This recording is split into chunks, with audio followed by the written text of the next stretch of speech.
Welcome everyone. Thanks for joining me today. After a long hiatus, 3-month hiatus I think it was, I'm back filming again. I'm here today in English, Indiana, or Tazewell, depending on who you ask. Checking a beautiful place called Hemlock Cliffs. And we're going to show you why it's Hemlock Cliffs here in a second. As you can see, this is very treacherous. You have to be extremely careful when you come down here. There was a 14-year-old boy just recently, just a few days ago, fell off one of these cliffs and got really injured, and they rescued him. So you have to be extremely careful when you come out here. He's lucky to be alive. Check that out. Isn't that beautiful?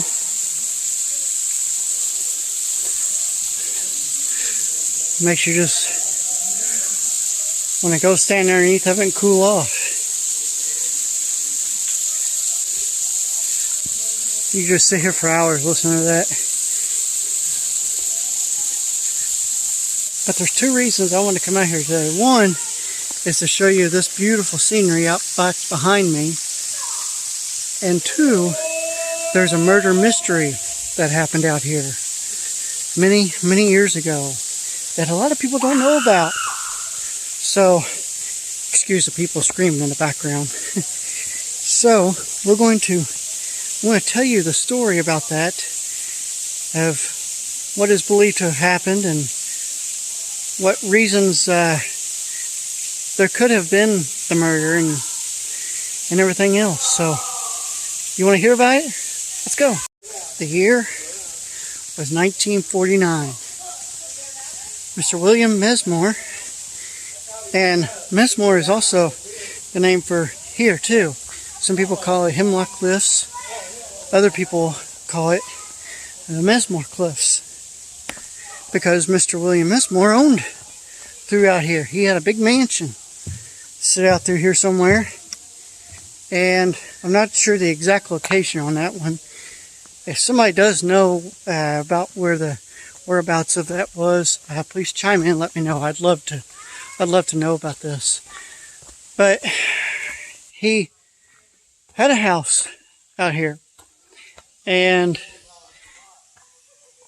he had his friend, Mr. Tom Vandier, move in with him, because just a few months prior to that, his Vandier's family's house burnt down, and Mr. Vandier, being unemployed, couldn't afford to relocate the family. So Mr. Messmore took him in and housed him with his family.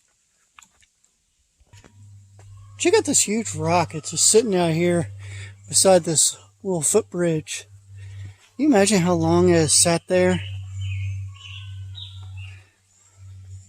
It's a big rock. That's been there for some time. I think it would have had to roll from way up in there, tumble down, and lay where it is now. So, probably one of the earthquakes that's happened over the last hundreds of years or thousands of years. It's really hard telling how long some of these rocks have been sitting here. And another quick, getting off the story a little bit, but I'll get back to it here in a second. I'll show you this.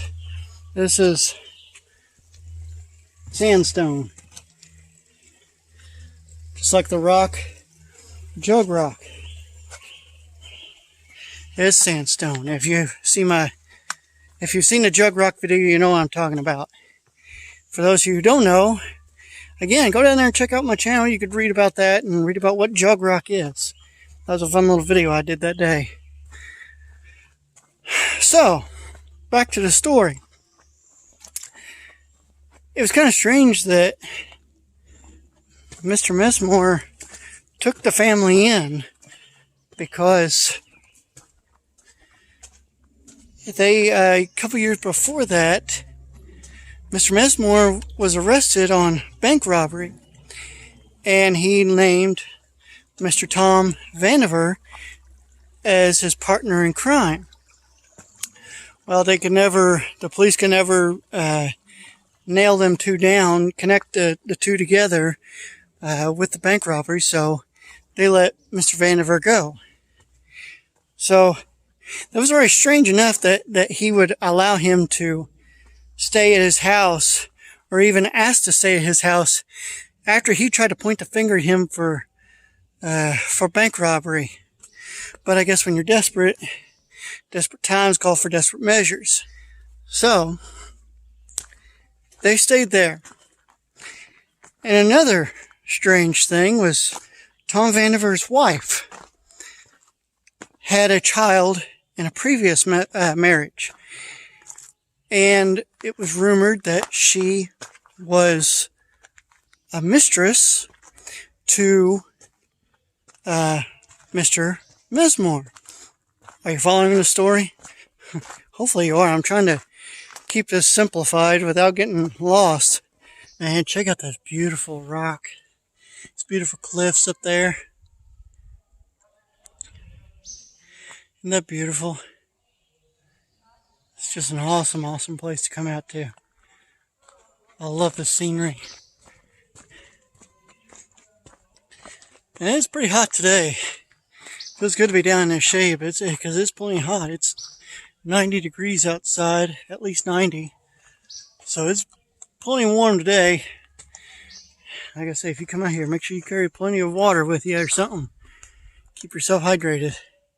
And be careful, don't fall off these cliffs. You know, with all the rain we've had recently, it wouldn't have surprised me if this would have been unpassable through here.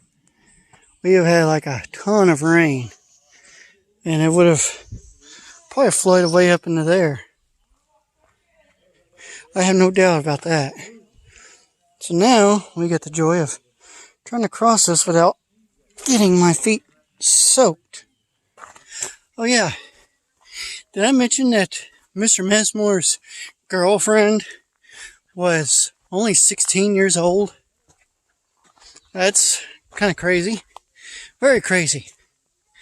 But Mr. Messmore always denied it ever happened. That they were never in a relationship or anything like that. And there was no proof of it either, so I don't know. Who knows on that? Why does there have to be so many stairs? Whew. I feel like I'm about to die. I know how Frodo and Sam must have felt in Lord of the Rings climbing up those stairs. Daggone.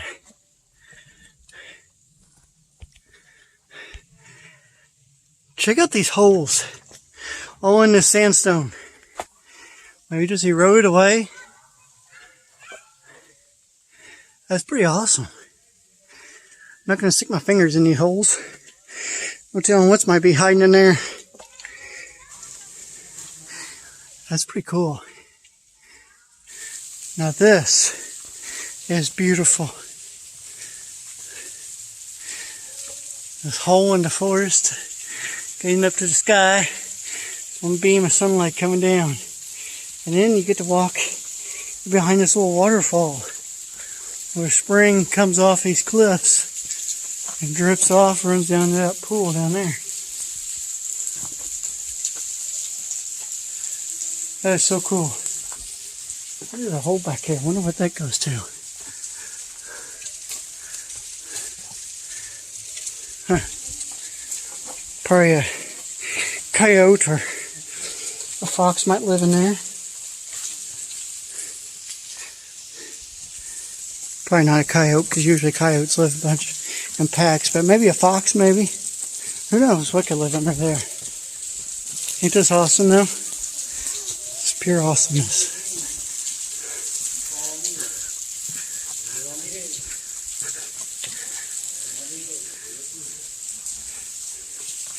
Yeah, you can see that water coming down off there. Isn't that the most prettiest thing you've seen?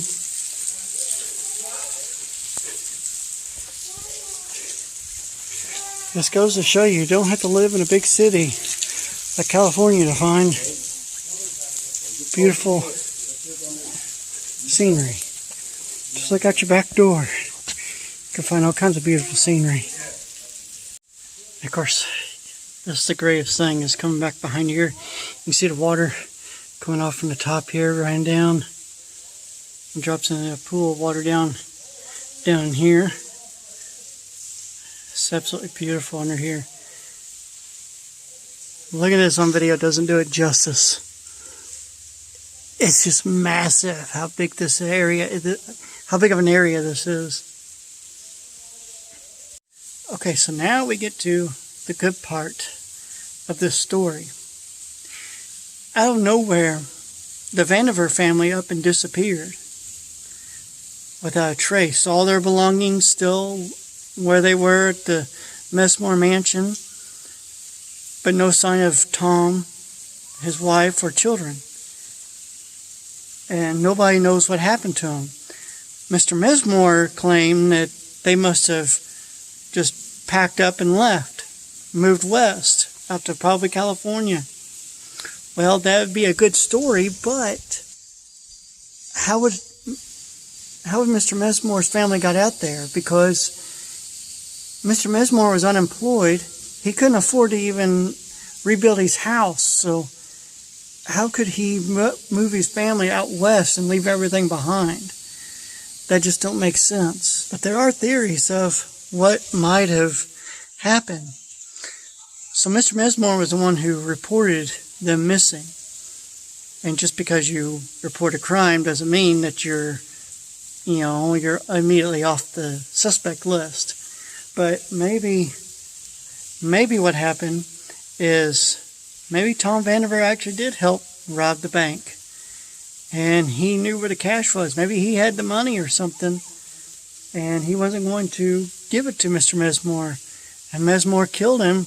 Maybe Mr. Vandiver wanted that money, and Mr. Messmore didn't want to give it to him. Maybe they got into a fight over it. So Mr. Messmore killed him to keep him quiet from saying anything about it and saying, hey, the money's out here. You know, I can lead you straight to the money. So, or maybe they found the money hidden away somewhere and they were going to rat to the police. I don't know. It's hard telling what could have happened. Fast forward to several years later and they found human remains out here.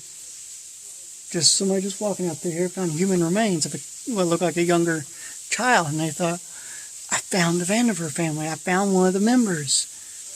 And it turned out it wasn't who they thought it was. It was the remains of a young Indian girl who died centuries before. And I will say that every bit of the story, this whole murder mystery thing, is 100% true. I promise you that. It's not some crazy ghost story. Anyways, I want to thank you for watching today's video and hearing the little dark history about Hemlock Cliffs or Messmore Cliffs. Either way you say it, it's right. Be aware if you come out here that you don't stumble across one of the bodies of the Vandiver family. Well, actually, that would be mind-boggling if you did. Or if you come across the bank loot, because I don't think that money was ever found. So that would be pretty cool if you was to find either one of those. But I want to thank you all for joining me. Thanks for watching, and I'll catch you guys next time. See ya.